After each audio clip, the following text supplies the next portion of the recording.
اسلام کو سیکھنا پڑتا ہے. اور اسلام کے لیے جو سب سے بڑا سرمایہ ہے، جیسے آپ بازار میں جاتے ہو، دکان کھولتے ہو، پھیری لگاتے ہو، تو اس کے لیے پیسہ چاہیے، ڈالر چاہیے. ڈالر کے بغیر آپ کاروبار نہیں کر سکتے. اسلام کے لیے ایمان چاہیے، ایمان کے بغیر اسلام پہ چلا نہیں جاتا. جانتا ہوگا چل نہیں سکے گا.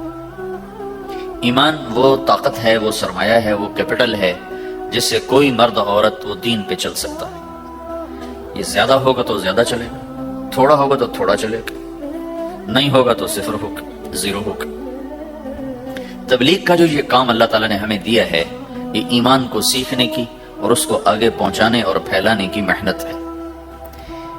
ایمان سیکھنے کے لیے فمن شاء اتخذ الی ربہ سبیلا، کوئی ایک طریقہ نہیں ہے، کئی طریقے. اللہ نے سبیل کے اوپر الف لام نہیں لگایا، الف لام ہٹا کر یہ بتایا ہے کہ اللہ تک پہنچنے کے راستے کئی ہیں. محنت کے، اور راستہ تو ایک ہے اسلام، اس پر آنے کی جو محنت ہے اس کے راستے مختلف ہیں. ہاں، آگے پہنچانے کے لیے تبلیغ کے سوا اور کوئی راستہ کوئی. یہاں آ کر تبلیغ منفرد کا کام منفرد ہو جاتا ہے کہ کسی محنت میں گشت کوئی نہیں سوائے تبلیغ. صرف تبلیغ ہے جس میں گشت ہے کہ خود چل کے جاؤ. اگر میرے پاس وہ میرے کالج کا لڑکا نہ آتا تو مجھے تو نہیں پتا تھا تبلیغ کیا چیز. نہ دین کا پتا تھا نہ دنیا کا پتا تھا. تو کوئی چل کے آیا اور اس نے ہاتھ پکڑا. اور دعوت ہے ہی بے طلبوں کے لیے. مدرسہ تو طلب والوں کے لیے، وہاں تو تعلیم ہوتی، تبلیغ نہیں ہوتی. خانقاہ تو طلب والوں کے لیے ہے اور دعوت بے طلب لوگوں کے لیے، جو سننا نہیں چاہتے، جو قریب نہیں آنا چاہتے. اور ایسا طبقہ کروڑوں اربوں کی تعداد میں موجود. انہیں دین پر لانے کے لیے یا دین کی بات ان کے کان میں ڈالنے کے لیے سوائے گشت کے اور کوئی عمل کوئی نہیں. میں پشاور گیا تو جماعت میں انہوں نے کہا جی یہاں ایک وکیل صاحب ہیں، تبلیغ والوں کو بہت گالیاں دیتے ہیں. شکل دیکھتے ہی گالیاں دینا شروع کرتے ہیں. آپ کے علاقے کے؟ آپ کے علاقے کے؟ میں کہا اچھا ملاؤ. پشاور میں رہتا تھا، وکالت کرتا تھا. میرے علاقے کا میاں چنو ایک چھوٹا سا ٹاؤن ہے وہاں کا تھا. میں اس کے قریب تلمبا ایک چھوٹا سا ٹاؤن ہے وہاں. تو جب ہم ان کے دروازے پر گئے اور نوک کیا تو دروازہ کھلتے انہوں نے وہی کام شروع کر دیا. دیکھتے ہیں کہا میں نے تمہیں کتنی دفعہ کہا ہے، وہ جو مقامی، کہ تبلیغ والوں کو میرے دروازے پر مت لایا کرو. تو اب بتاؤ، میں اگر یہ تبلیغ کے رگڑے نہ لگے ہوتے تو میں تو 2 تھپڑ اس کے منہ پہ مارتا، یا مفتی صاحب کی طرف فتویٰ سناتا تو اسلام سے خارج ہو گیا ہے تو مکر. میں نے اس سے کہا بھائی میں تو تبلیغی بن کے آپ کے پاس نہیں آیا، میں تو اس لیے آیا ہوں کہ مجھے پتا چلا کہ آپ میاں چنو کے ہیں اور میں تلمبے کا ہوں، تو میں تو اس لیے آپ کو ملنے آؤں. تو ایسے ہوا، اچھا آپ تلمبے کے ہو؟ میں نے کہا تلمبے کا ہوں. کہو اچھا اچھا اچھا، بڑی مہربانی، فرمائیے. میں نے کہا فرمائیے، ایسے تو نہیں ہوگا، گھر بٹھاؤ پھر فرمائیے ہوگا. تو اس نے دروازہ کھولا، ہمیں بٹھایا. میں نے کوئی تبلیغ کی بات نہیں، چائے وائے پلائی. تو میرے والد صاحب اپنے علاقے کے مشہور آدمی تھے، تو جب میں نے اپنا تعارف کرایا تو وہ اور خوش ہو گیا. کہا تو آپ کے باپ کا الیکشن تو میں نے لڑا ہے، ان کے لیے ووٹ مانگنا. تو ایسا خوش ہو گیا، کھل گیا. چائے پلائی، بات چیت ہوتی رہی. تو اٹھتے ہوئے میں نے کہا فلاں مسجد میں ہماری جماعت آئی ہوئی ہے. میں نے کہا چلو آپ کو بتا دوں. مغرب کے بیان میں وہ آیا ہوا تھا. پھر جتنے دن میں وہاں رہا وہ آتا رہا. میں واپس چلا گیا. اس میں کئی سال گزر گئے. لاہور کیولری گراؤنڈ ایک مشہور جگہ، وہاں میرا بیان تھا. جو کرکٹر آئے ہوئے تھے، ان کو ہم نئے سعید انور، انضمام، مشتاق، ان کو ہم قریب کر رہے تھے. اس وقت نئے ان کو قریب کر رہے تھے. تو یہ لوگ آئے ہوئے تھے. تو بیان کے بعد ان کو لے کر ہم ایک کمرے میں بیٹھے. کمرے کی دیوار شیشے کی تھی، تو لوگ اندر آنے کی کوشش کر رہے تھے تو ان پہرے والے ان کو روک رہے تھے. تو اس میں سے ایک آدمی منہ اوپر کر کے میری طرف ایسے اشارہ کرے. تو میں نے دیکھا تو ایک آدمی کی بڑی داڑھی اور وہ مجھے ایسے اشارہ کر رہا ہے. میں نے نہیں پہچانا. تھوڑی دیر کے بعد میں نے غور سے دیکھا تو وہ وہی وکیل صاحب پشاور والے. میں نے کہا ان کو اندر بلاؤ. وہ اندر آئے تو میں اٹھ کے ملا. کہنے لگے یہ دیکھو یہ تمہارا ایک گشت. میرا وقت بھی لگ چکا ہے، بدنوں کا چلہ لگا ہے یا 3 چلے لگے ہیں. تو جو دیکھو نا، آپ میں سے کئی لوگ پھیری لگاتے ہیں، جس کو گجرات پھیری لگاتا ہوں، پھیری میں پہلے سمجھا ہی نہیں، فیری تو کہتے ہیں چھوٹے جہاز کو جو سمندر میں چلتا ہے، میں سمجھ یہ فیری لگاتے ہیں، فیری، اور وہ تو گجراتی میں فیری کہتے ہیں پھیری کو. تو پہلے تو میں چکر کھاتا رہا کہ یہ کیا ہے فیری، فیری تو چھوٹے جہاز کو کہتے ہیں، چھوٹا بحری جہاز. تو پھر بعد میں کسی نے کہا کہ یہ چل پھر کے سودا بھیجا، اچھا پھیری کو فیری کہتے. تم خدا کو خدا کر دیتے ہو، خدا کا شکر. ایک تو خدا لفظ ہی میں نے پہلے کہا تھا بولنے کا نہیں ہے، ایک اس کو خدا کو خدا کر دیتے ہو، خدا کی قسم. تو تم پھیری لگاتے لگاتے گاہک بنا لیتے ہو، نہیں بناتے ہو؟ پھیری لگاتے لگاتے تم اپنے گاہک بنا لیتے ہو. یہی تبلیغ کا کام ہے کہ پھیری لگاؤ، لوگوں کے در کھٹکھٹاؤ، کوئی لے گا کوئی نہیں لے گا. جو آپ لوگ پھیری لگاتے ہو تو سارے آپ سے سودا لیتے ہیں؟ نہیں لیتے. کوئی لیتا ہے کوئی نہیں لیتا. لیکن آپ جاتے رہتے ہو، جاتے رہتے ہو، جاتے رہتے ہو، جاتے رہتے ہو، آہستہ آہستہ آپ اپنا اتنا کام کر لیتے ہو کہ آپ کی روٹی چل جاتی. تو سارے نبیوں نے پھیرا لگایا، کوئی نبی گھر نہیں بیٹھا کہ میرے پاس کوئی آئے گا تو اسے سکھاؤں گا. ہر نبی نے پھیرا لگایا. اور داؤد علیہ السلام نے ایک دفعہ یہ کیا، ایک بڑا عبادت خانہ بنایا اور اس کی دیواریں اونچی کر دی، اتنی اونچی کہ اندر کوئی جا نہ سکے. اور یہ طے کیا کہ ہفتے میں ایک دن میں کسی سے نہیں ملوں گا، صرف اللہ اللہ کروں گا، ہفتے میں ایک دن. تو وہ پہلا دن تھا، اندر سے تالا لگا دیا اور خود اندر بیٹھ گئے. اور پہلا دن ہے کہ میں آج کسی سے نہیں ملوں گا. تو میرے رب کو یہ بات پسند نہیں آئی کہ نبی کا کام کٹ کے بیٹھنا نہیں ہے، لوگوں میں جانا ہے. تو اللہ تعالیٰ نے انسانی شکل میں 2 فرشتے اندر اتار دیے. اذ تصوروا المحراب ففزع منهم قال لا تخف خصمان بغى بعضنا على بعض فاحكم بيننا. کہا جی حضرت ہمارا جھگڑا ہو گیا ہے، ہم آپ سے فیصلہ کروانے آئے. تو داؤد علیہ السلام ڈر گئے کہ دروازہ بند ہے، یہ آئے کہاں سے؟ دیوار اتنی اونچی ہے کہ اس کے اوپر سے چھلانگ لگا کبھی اندر نہیں آ سکتے. تو یہ کون ہے، آئی کہاں سے؟ دروازے کو دیکھیں تالا لگا ہوا ہے، دیوار کو دیکھیں اتنی اونچی ہے، تو کون چھلانگ لگا کے اندر آئے گا؟ تو ڈر گئے. تو کہنے لگے جی آپ ڈرے نہیں، ہمارا جھگڑا ہو گیا. کہ کیا جھگڑا ہے؟ کیا جھگڑا ہے؟ ان هذا اخي له 99 نعجة ولي نعجة واحدة فقال اكفلنيها وعزني في الخطاب.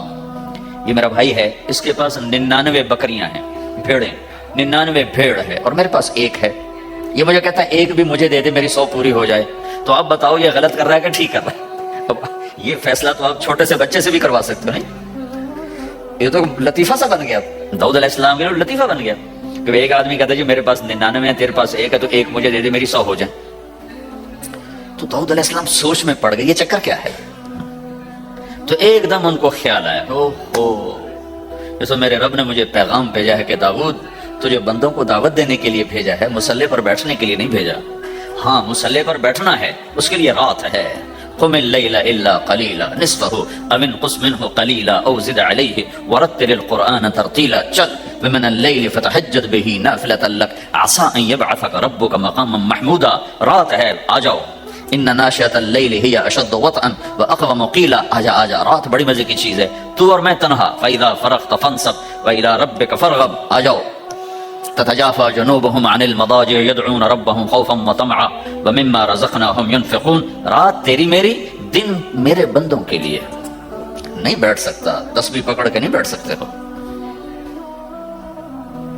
تو اس پر داؤد علیہ السلام سجدے میں گرے. آیت سجدہ ہے اس لیے میں نہیں پڑھتا ہوں. سجدے میں گرے اور کہا یا اللہ معافی کر، یا اللہ معاف کر دے، یا اللہ معاف کر دے.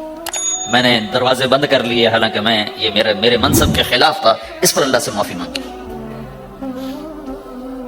تو چل کے جانا نبیوں کی صفت ہے، یہی ہماری صفت ہے. اس امت کو یہ کام دیا گیا کہ یہ اوروں کے پاس جا کے اپنا سودا پیش کر، اپنوں کو بھی سنبھالے اور غیروں تک بھی پہنچے. نہیں سنتے پھر جاؤ، نہیں سنتے پھر جاؤ.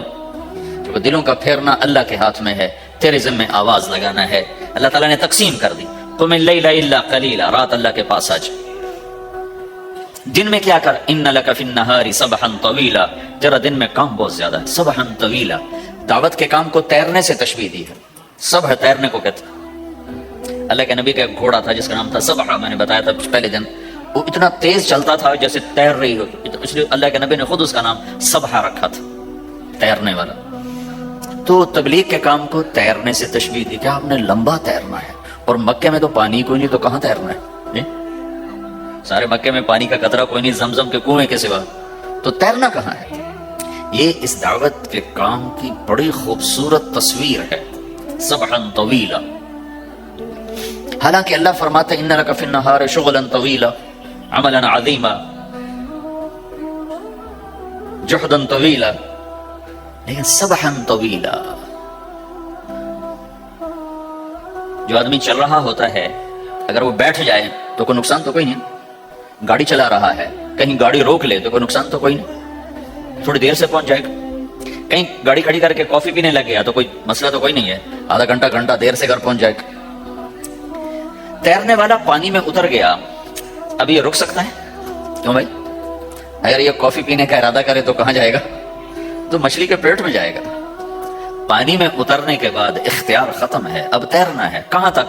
دوسرا کنارہ جب تک ہاتھ میں نہیں آتا تیرنا ہے، سبحا طویلا، جب تک آخرت کا کنارہ ہاتھ میں نہیں آتا۔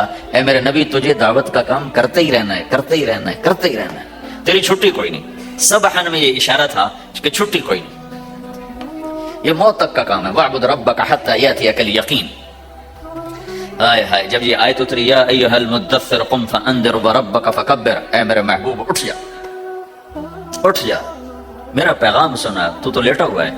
تو اس پر آپ نے کہا خدیجہ انقطع ایام النوم والراحہ، میرے آرام کے دن چلے گئے، میرے سونے کے دن چلے گئے، میرے رب نے مجھے کہا ہے اٹھ جا اور میرا پیغام سنا۔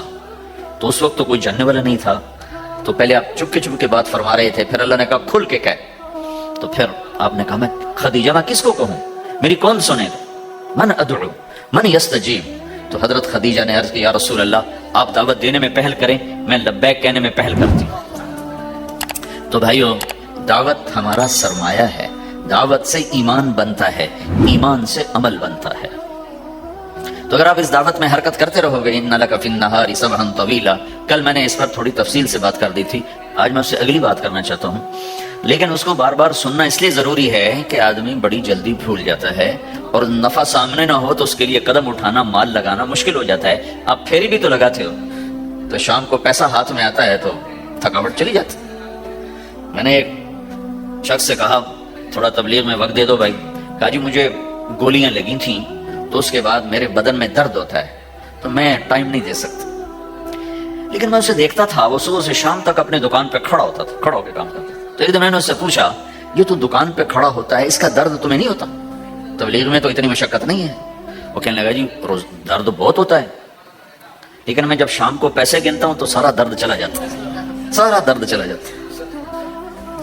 تو اب آپ تبلیغ میں 3 دن کے لیے گئے تو کچھ لگا کے آتے ہو، ہاتھ میں تو کچھ بھی نہیں ہوتا، اور چلے کے لیے جاؤ تو کچھ لگتا ہے، ہاتھ میں تو کچھ بھی نہیں آتا، 4 مہینے کے لیے جاؤ تو کچھ لگتا ہے، ہاتھ میں تو کچھ بھی نہیں آتا۔ تو وہ جذبہ پیدا نہیں ہوتا لگانے کا، تھکنے کا، تھکانے کا، جیسے دنیا میں پیدا ہوتا ہے کہ اس کی واپسی نظر آ رہی ہوتی۔ تو اس لیے بار بار ضرورت ہے اس کو سننے اور سنانے کی کہ اللہ نے اس امت کو یہ منصب دیا ہے، کنتم خیر امت اخرجت للناس، تم سب سے بہترین امت ہو، تمہیں نکالا گیا ہے۔ کیا کرتے ہو؟ تأمرون بالمعروف وتنہون عن المنکر وتؤمنون باللہ، بھلائی کی بات کرتے ہو، برائی سے روکتے ہو، صلہ مجھ سے لیتے ہو، تؤمنون باللہ، صلہ مجھ سے لیتے ہو، اللہ پہ ایمان لاتے ہو۔ کل بھی میں نے کہا تھا کہ ہر مسلمان کے ذمہ دعوت ہے، عمل کرے یا نہ کرے۔ آج پھر اس کو دہرا رہا ہوں کہ عمل کرے یا نہ کرے، اوروں کو دعوت دینا ہر مسلمان کے ذمہ ہے۔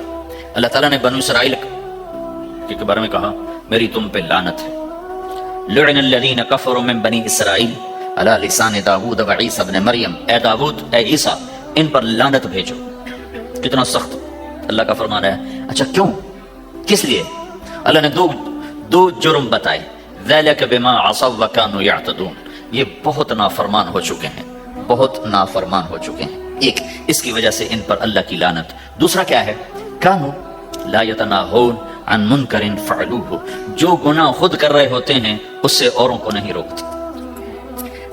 کانوا لا یتناہون، نہیں روکتے تھے، عن منکر، اس گناہ سے، فعلوہ، جسے وہ خود کر رہے ہوتے تھے۔ تو اس سے پتہ چلا کہ اگر کوئی نافرمانی بھی کر رہا ہے تو کسی کو اگر دیکھتا ہے نافرمانی کرتے تو اسے سمجھانا اس کے ذمے ہے۔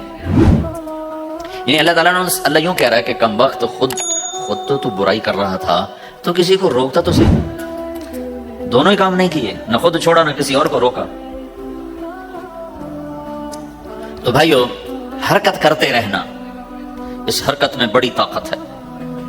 ساری کائنات حرکت میں، اگر رک جائے تو بھائی زمین حرکت کر رہی ہے، سورج حرکت کر رہا ہے، چاند ستارے ہر شے حرکت میں۔ تمہاری زمین 66,000 کلومیٹر فی گھنٹہ کی رفتار سے روزانہ بھاگی جا رہی۔ پتہ چلا کہ پاناما بمے دونوں سمندروں کے 66,000 کلومیٹر فی گھنٹہ کی رفتار سے دوڑا جا رہا ہے۔ تمہارا سورج 6 لاکھ میل 9 لاکھ کلومیٹر فی گھنٹہ کی رفتار سے دوڑتا جا رہا ہے۔ حرکت کے ساتھ زندگی ہے، حرکت ختم ہوگی زندگی ختم ہو جائے گی۔ اب لوگوں نے حرکت کی، اپنے ملکوں کو چھوڑ کر آئے، اللہ نے آپ کو روزگار دے دیا، باعزت روزگار دے دیا۔ تو بھائیو اللہ کے دین کے لیے حرکت کرتے رہنا، عمل بھی آ جائے گا انشاءاللہ، ایک دن دیکھو گے زندگی بدلے گی۔ ہمارے بزرگ تھے، ساتھی فوت ہو گئے، تو ان کا بیٹا پی آئی میں کیپٹن تھا، جہاز اڑاتا تھا۔ تو انہوں نے کہا بیٹا نماز پڑھ لیا کر، کہا ابا فرصت نہیں ملتی، بہت کام ہوتا ہے۔ کہا اچھا چلو نماز کے وقت ایک آدمی کو دعوت دے دیا کر، 5 نمازیں ہیں، 5 دفعہ دعوت دے دیا کر۔ وہ کہنے لگا میں دعوت دوں؟ خود تو میں پڑھتا نہیں، دوسرے کو کیسے دعوت دوں؟ کہا بیٹا ایک تو میری مان لے، نماز کا انکار کیا ہے تو یہ تو مان لے کہ چلو کسی کو کہہ دیا کر کے بھائی نماز پڑھا کرو۔ کہا چلو یہ تو آسان ہے، میں کہہ دوں گا۔ تو اس نے اپنے ابا کی بات مان لی، ہر نماز پہ 1-2 کو کہہ دیتا بھائی نماز پڑھا کرو۔ اس کے والد فوج میں جرنیل تھے، یہ کیپٹن تھا، دونوں کی ملاقات نہیں ہوئی۔ 6 مہینے بعد باپ بیٹا کی ملاقات ہوئی تو دیکھا تو کپتان صاحب کی داڑھی بھی اور ماتھے پہ محراب بھی۔ انہوں نے کہا بیٹا یہ کیا ہوا؟ کہا آپ نے مجھے پھنسا دیا۔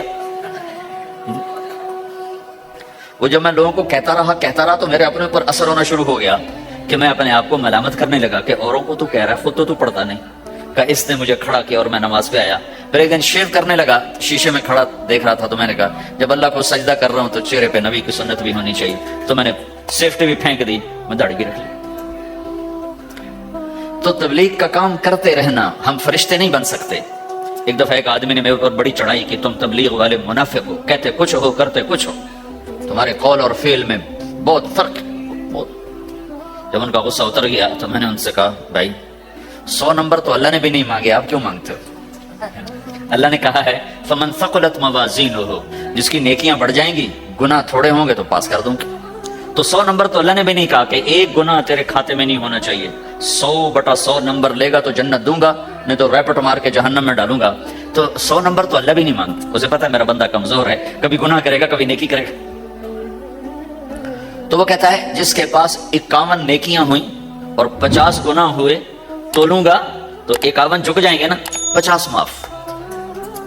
مثال دے رہا ہوں، ہمارے علاقے میں ایک زمیندار تھے، وہ ذکر بھی بہت کرتے تھے، گالیاں بھی بول دیتے، ادھر سبحان اللہ تیرے فلانے، الحمدللہ کے ساتھ ایک پھکڑ تولتے تھے، ساری زندگی وہ ایسا ہی کرتے رہے۔ جب وہ فوت ہو گئے تو کسی نے ان کو دیکھا تو انہوں نے پوچھا کہ میاں صاحب آپ کے ساتھ کیا ہوا؟ آپ تو گالیاں بہت دیتے تھے۔ خود انہیں پوچھ رہے آپ تو گالیاں بہت دیتے تھے، تو آپ کے ساتھ کیا ہوا؟ کہ اللہ تعالیٰ نے میرے ذکر اور میری گالیوں کو تولا تو میرا ذکر بڑھ گیا تو میری بخشش ہو گئی۔ اللہ نے بھی کاؤنٹنگ رکھی ہے، پرفیکشن مانگی ہی نہیں۔ اگر اللہ پرفیکشن مانگتا تو پھر آپ کہتے تم کرتے کچھ ہو کہتے کچھ ہو۔ اگر میں کہتا صحیح ہوں تو ایک نیکی تو کر رہا ہوں، اور کرتا نہیں ہوں تو ایک گناہ کر رہا ہوں۔ کیا پتا میرا رب میرے کہنے کے تو فعل میرے نہ کرنے کو معاف کر دے۔ بس ایک صورت میں ہے کام خطرناک کہ اگر میں اس کہنے سننے کو اپنی دنیا بنانے کا ذریعہ بنا لوں، پھر خطرناک ہے۔ أَتَأْمُرُونَ النَّاسَ بِالْبِرِّ وَتَنْسَوْنَ أَنفُسَكُمْ وَأَنْتُمْ تَتْلُونَ الْكِتَابَ، وہ یہ آیت ہے۔ لیکن اگر میرے اندر اخلاص ہے تو پھر میں انسان ہوں، کبھی اچھا کروں گا کبھی برا کروں گا، لیکن میرے ذمہ صدا لگانا ہے۔ تو بھائیو اس تبلیغ کے کام کو کرتے رہنا، کرتے رہنا، اس سے ایمان بنتا ہے، ایمان سے دین وجود میں آتا ہے۔ دین کے 2 حصے ہیں، ایک عبادات ہے جس میں نماز سب سے اہم ہے، پھیری پہ ہو گھر پہ ہو نماز نہ چھوڑو۔ رمضان کے روزے ہیں، اللہ پھر رزق زیادہ دے دے، حج کرو، زکوٰۃ دو، لیکن عبادات بڑی محدود ہیں اور اس میں کثرت اللہ نے مطالبہ بھی نہیں کیا، بلکہ اللہ تعالیٰ نے اس میں اعتدال ہی کو پسند فرمایا ہے۔ اللہ تعالیٰ نے ہمارے نبی لمبی لمبی نمازیں پڑھتے تھے تو اللہ تعالیٰ نے روک دیا کہ ما انزلنا علیک القرآن لتشقی، میرے نبی میں نے تمہیں قرآن اس لیے نہیں دیا کہ تو لمبی لمبی نمازیں پڑھ کے تھکتا رہے، درمیانہ چل درمیانہ چل. اللہ کے نبی نے تبلیغ میں زیادہ زور دکھایا تو اللہ نے اس پر بھی کہا فلا تذهب نفسك عليهم حسرات، اتنا غم نہ کیا کر کے تو خود ہی ہلاک ہو جائے، مت نہیں ایسا نہ کر. تو عبادات محدود ہیں اور اس میں اعتدال مطلوب ہے. سارا دن مصلی پہ بیٹھنا یہ اللہ نہیں دیکھنا چاہتا. اللہ یہ دیکھنا چاہتا ہے کہ تو باہر جاتا کہ میں دیکھوں کہ اب تو کیا کرتا ہے.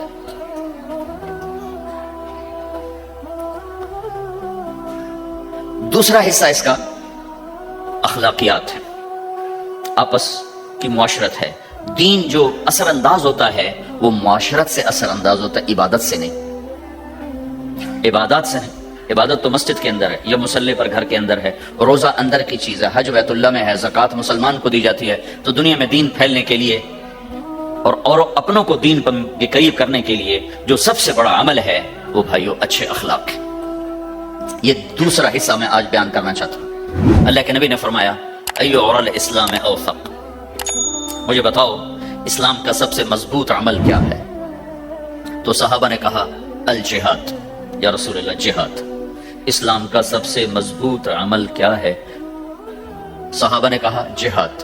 تو آپ نے کہا وحسن وما هو به، ہاں جہاد بہت اچھا عمل ہے لیکن سب سے بڑا عمل نہیں ہے، سب سے مضبوط عمل نہیں ہے.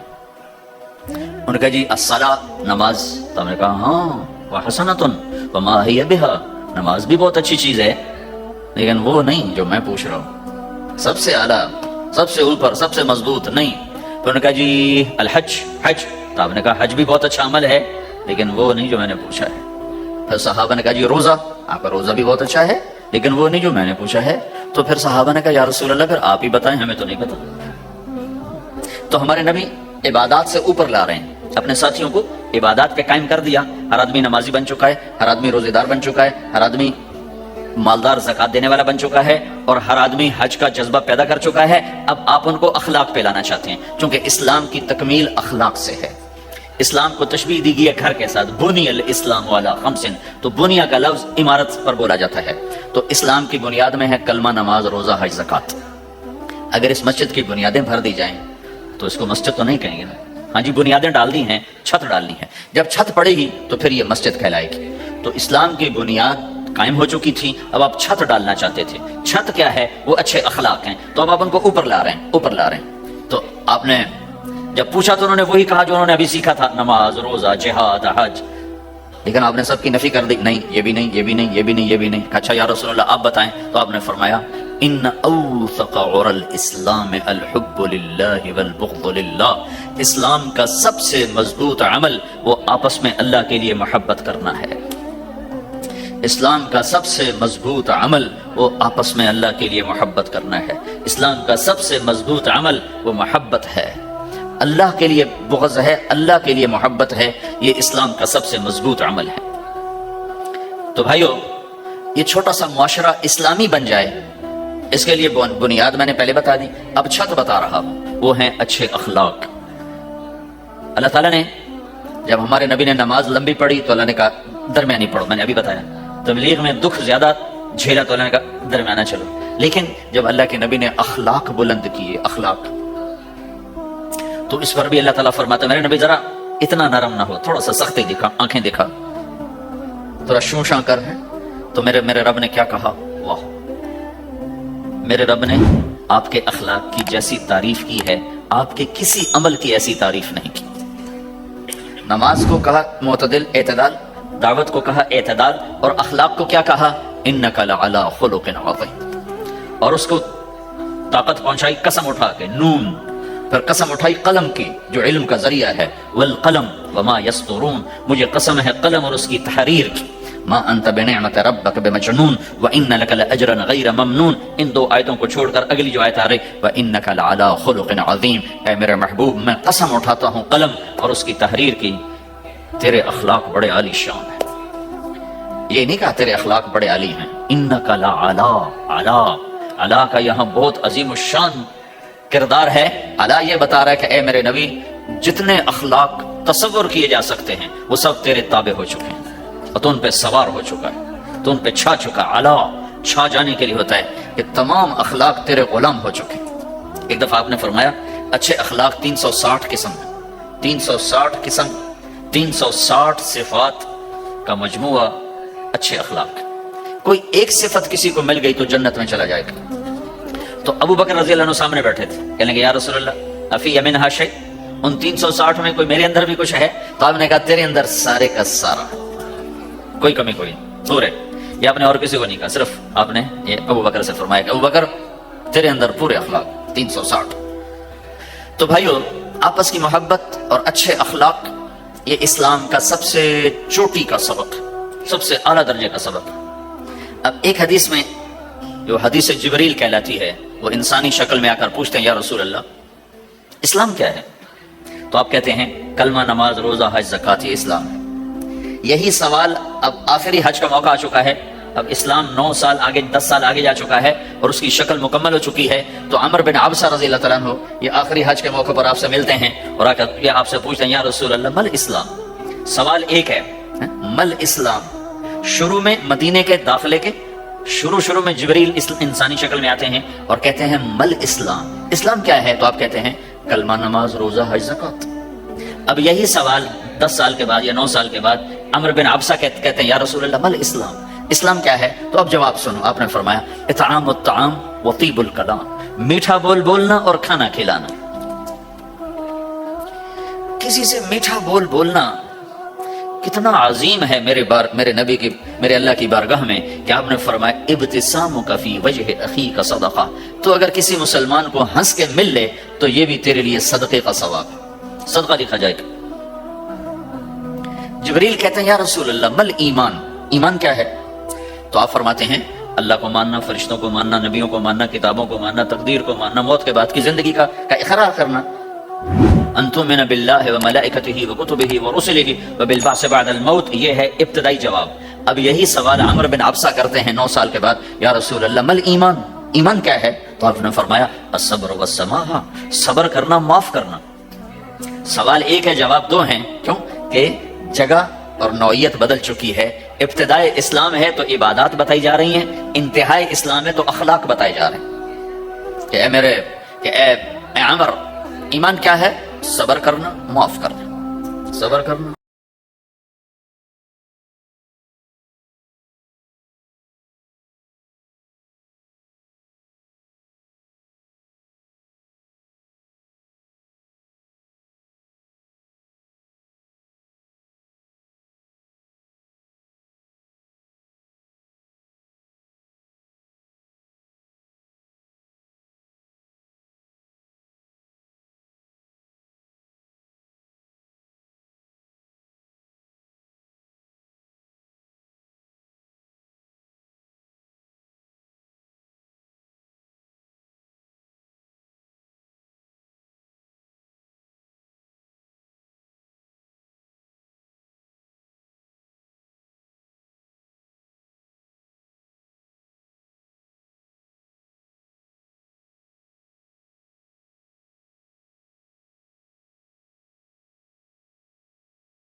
اللہ.